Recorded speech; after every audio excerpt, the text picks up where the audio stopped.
Hey, do you know what a lower third is?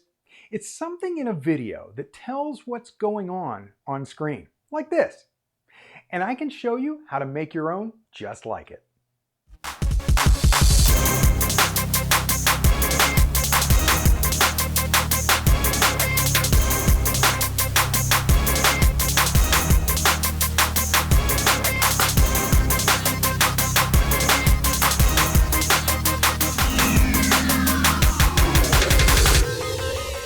Hi, I'm Larry Becker, and this video is about how to create an impressive lower third.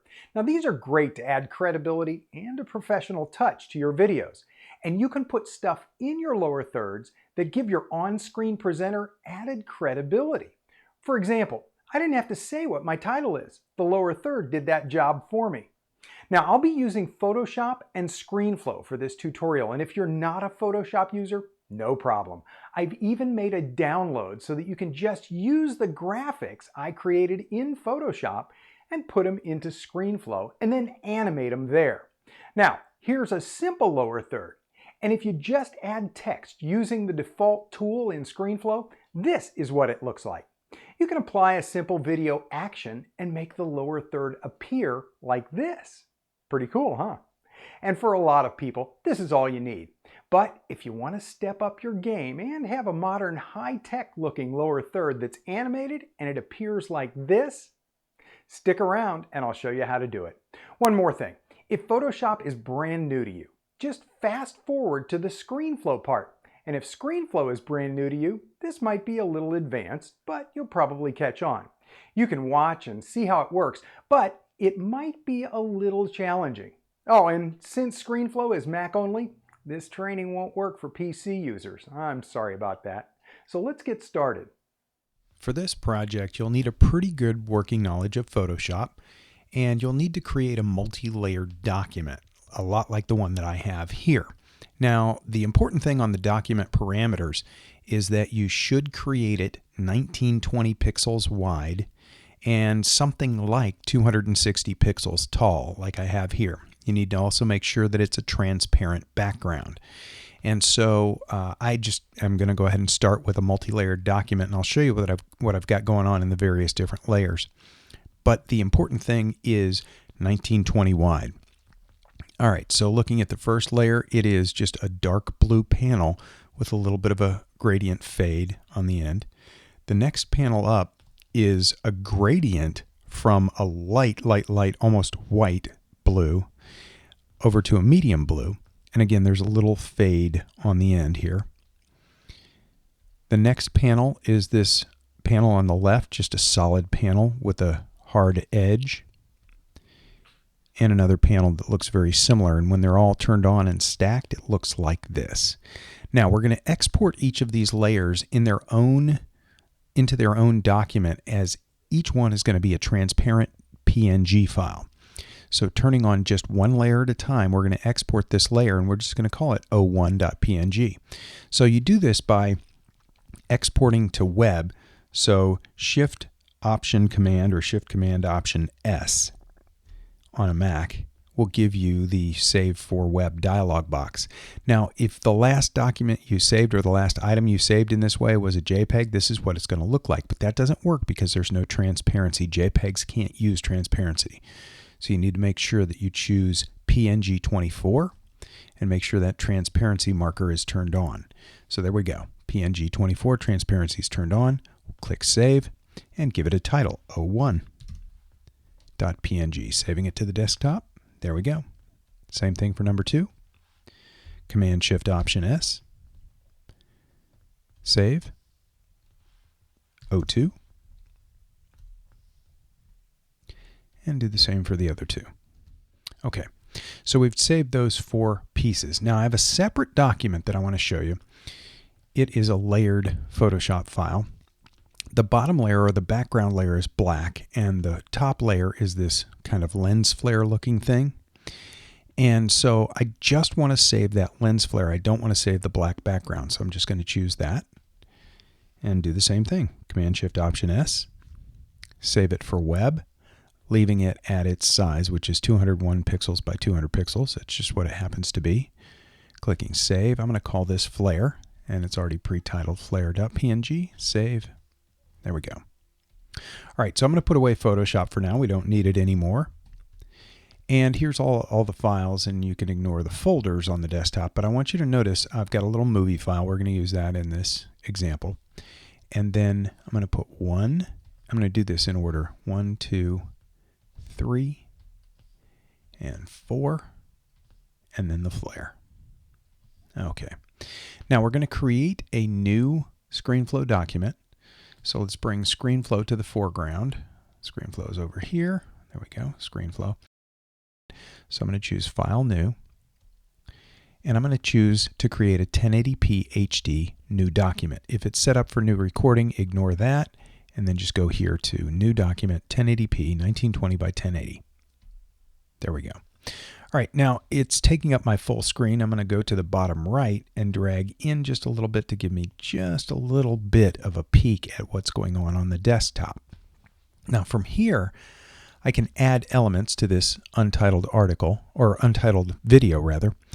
And the first thing that I want to do is just bring in a video background. It can be anything, and I have some video, a few seconds of the front of a house.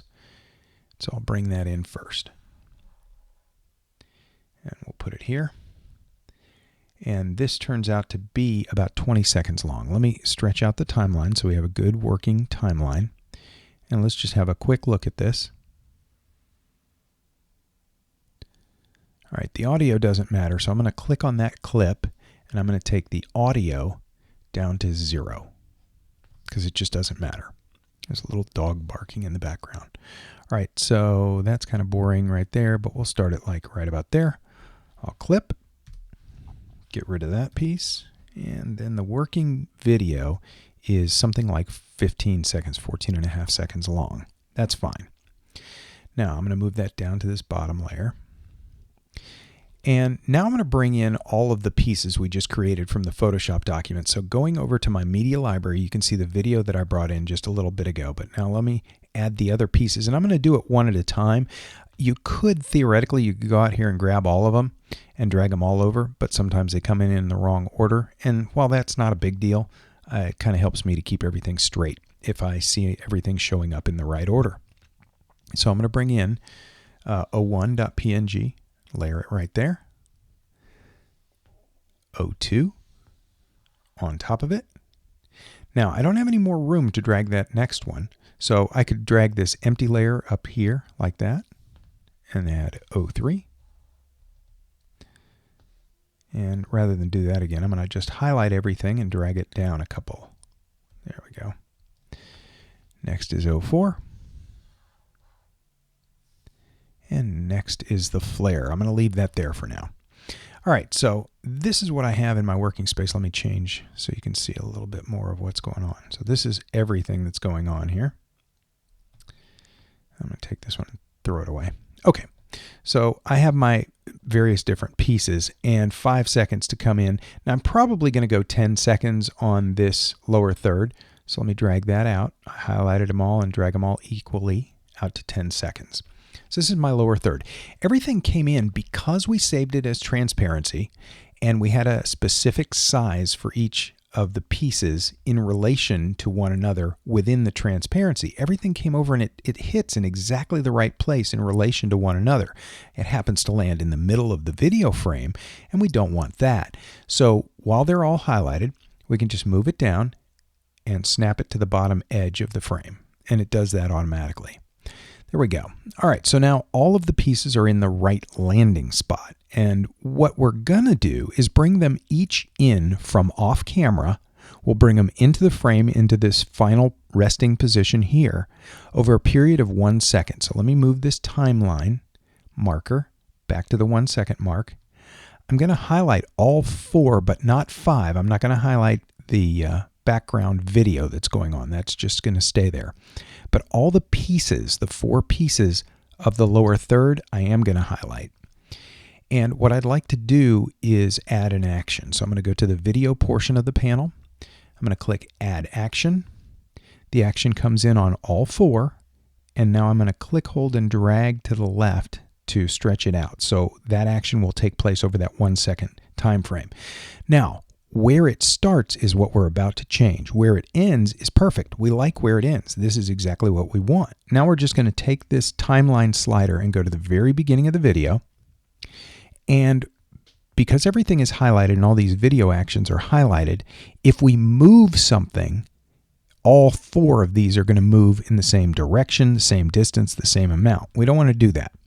What we do want to do is move just one at a time. So this one, this piece, okay, we want to move this one. I'm going to undo what I just did. I just did that move, so Command-Z, undo. I'm going to move it off camera, but leaving it snapped to that bottom edge. I'm going to move it off camera to right about there. So the transparent portion of the box is still there, okay, but the item is invisible because it's off screen. Next up, this bar. I'm going to move that also off frame, but I want to move it way off frame. So much, much further out. What will happen then by having these two at a greater distance from one another, or at a different distance from one another at the beginning, is they will come into the frame at a different pace. So let's just have a look at that.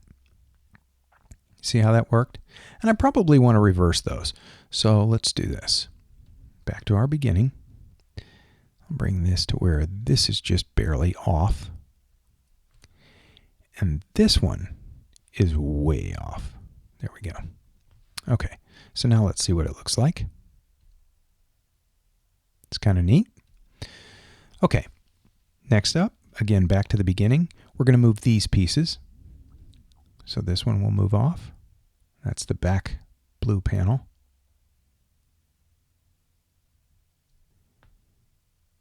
And the top one, we're going to move way off, and that's going to appear to come over much faster. So now let's look at our whole animation. Okay, so you see how everything meets up just exactly the way we want it at exactly 1 second. So off frame, perfect. Okay, see how that works? Now the next thing that we're going to do is animate this front panel at the top left to be in a different state of transparency. So I'm going to add another action, and that action is going to be deal with the transparency. So let's just click to add action. Only that one is highlighted. Add action. And over a longer period of time, let's make it quite a longer period of time, we're going to make that more transparent, much more transparent. And so the opacity will drop to something like that. Okay, so we could see what happens here. See it getting more transparent? That's kind of neat. All right, now we don't have any text yet, and we do need to add some text, so let's highlight everything, all of the pieces, all of the elements in our video, and drop them down one more layer. And then let's think about this. The text, I want it to come from behind this white panel, and I want it to be that color, and I want it to land on top of this one. So this one's already on top. This one is next. So this one is number 2. This one is number 1. So we want our text to go between 1 and 2. So let's do this. Grab those 3 and separate them. And we want our text to go in here. So let's have the text start coming in right about here. Maybe right there. Let's see. Going over to the text panel, we're going to add some text. It always comes in at the top. I'm going to click, hold, and drag that down to here. It also always comes in exactly this way. Gil Sans 96 white with a black background. We want no background. White text is okay, but actually let me show you a trick here. I'm going to select all, so I just double tapped on the text. And all right, so while the text is highlighted, just tap here, and this is the color of the text. And what's cool about this is we can click this little eyedropper here and choose this color. So now the text is that exact same color. Put the colors panel away, and let's bring our text down into the right spot. It's a little bit big, so let's change this. Let's go down to 48. That's okay. and probably Helvetica New. I like that a little bit better. Helvetica New Bold. There we are. Oh, moved the wrong items. So let me go back and grab my text. Very nice. Okay.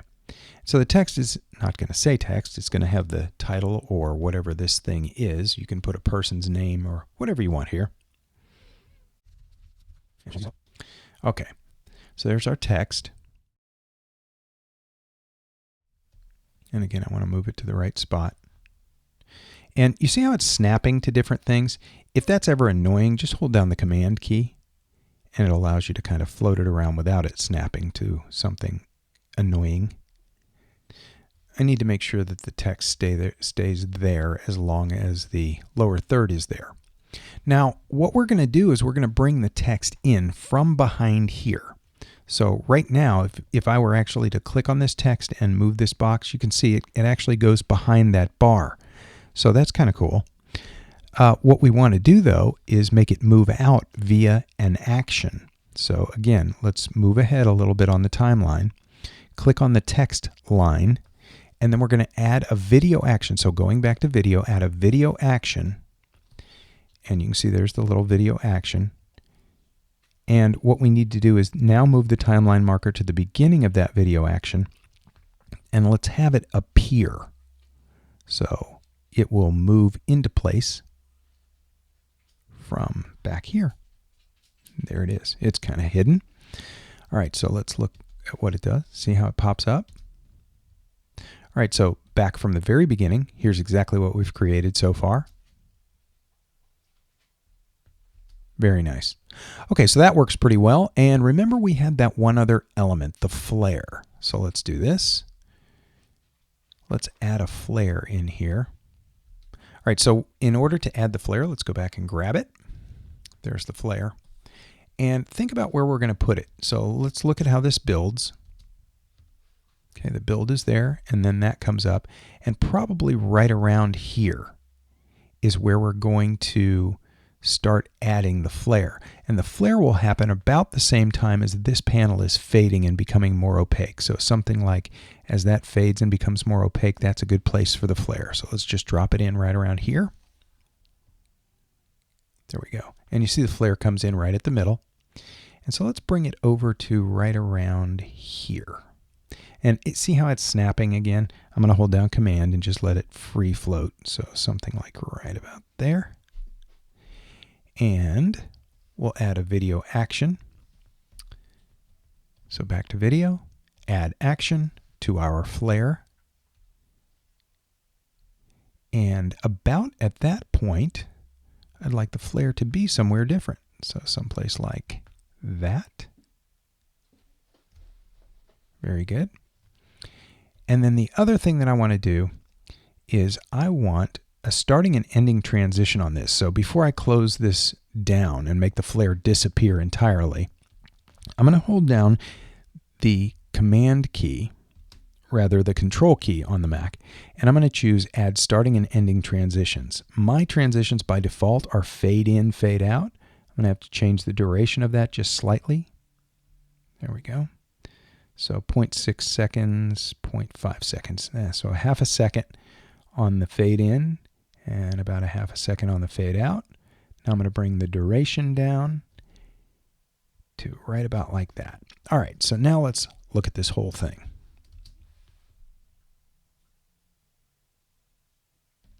Very nice. You see how that flare came in and left? So from right here. So it looks like that flare, as it travels along this line, is making this thing fade. Very cool. Okay.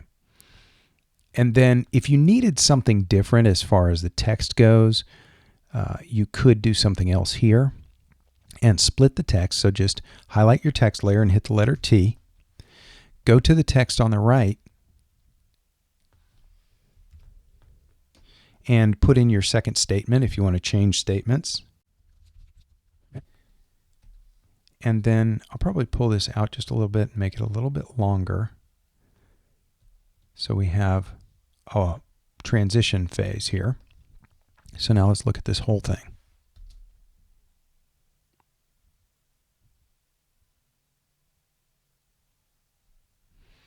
Don't love the cross dissolve. Let's change that to a wipe or something.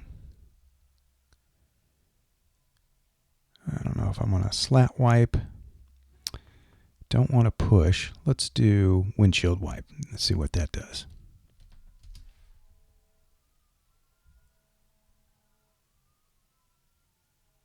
Very nice. All righty.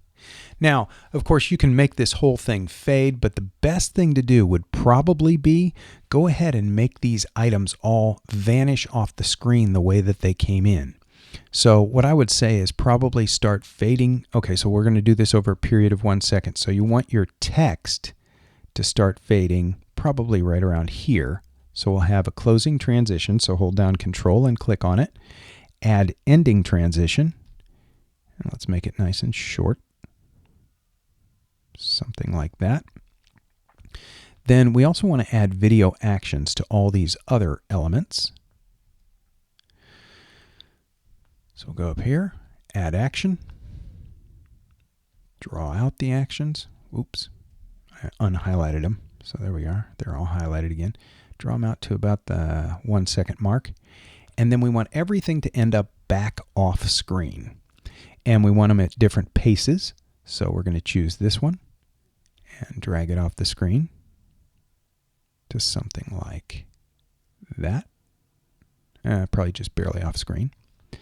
This one, we're going to drag way off screen. But again, make sure it's lined up on that bottom edge. This one, drag it off screen just about there. And this one, drag it off screen, way off screen. All right, now let's have a look at this whole thing and see how it comes together, looking at our finished video.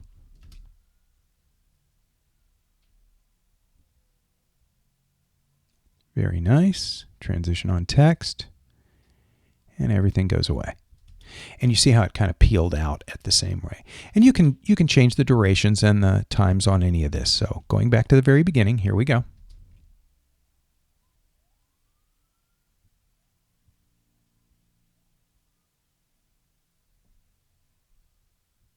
And there we go. So now you know how to do a multi-layered, multi-piece, timed lower third and have it look absolutely gorgeous. You can do it by bringing in pieces from Photoshop into Screenflow and then just use actions in Screenflow. Well, I hope you learned something today. And if you want to learn more, you need to make sure to follow me on Periscope and visit my site at larrybecker.tv regularly.